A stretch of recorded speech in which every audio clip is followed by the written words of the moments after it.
I bought this property that we're on right here on our Anderson Road Vineyard, Paso Robles, in late 2003. As I like to say, I'm quality controller and banker.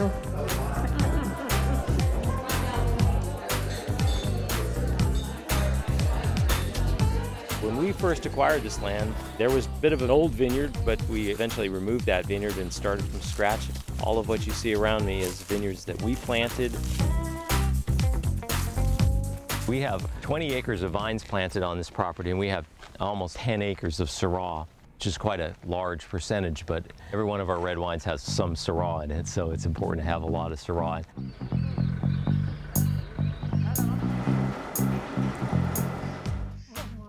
We chose this property specifically for the soil. We decided we wanted to grow Rhone-style varieties, Syrahs and Grenaches and Mourvèdre.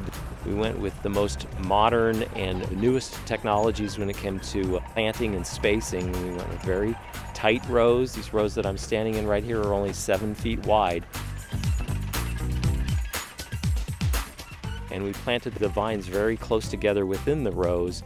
And the more vines per acre that you plant, the more intensity you get out of the fruit, and this is what we wanted in our wines, was wines made from fruit with great intensity, really showing their full character.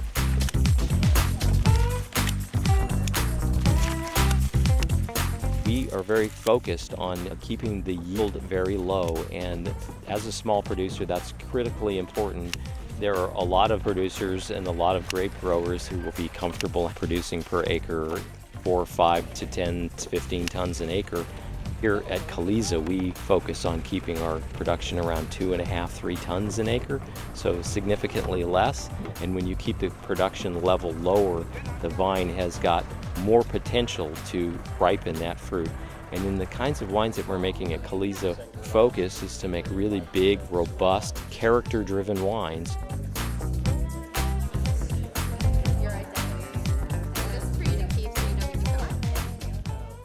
Right about the time we opened our tasting room on this property here on Anderson Road, in November of 2008, things we started seeing in some of the trade publications about entering some competitions, and there was one that caught our eye up in San Francisco. It's put on by the San Francisco Chronicle. And at the time, we really weren't completely aware that this was the largest competition of American wines in the world. We sent 4 wines to the competition, and it turned out that every single one of the wines that we submitted, all 4, got medals. And then one of our wines, our 2006 Syrah, was awarded Best in Class. It was the best Syrah in the entire competition.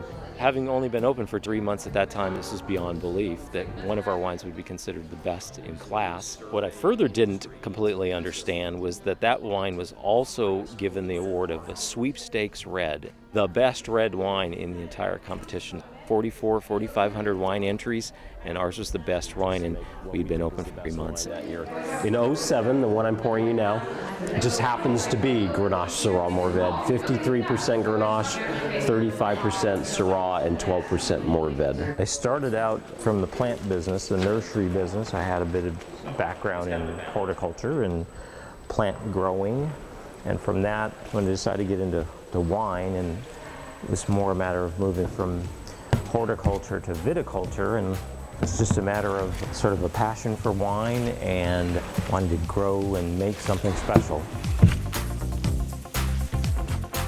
I love making wine, I love growing the grapes, and I love making a wine from quality grapes, so that's why I wanted to be the farmer. I wanted to make sure that we were growing the best grapes we possibly could so we could make the best wine we possibly can. It's all about providing quality bottle of wine to all of our customers.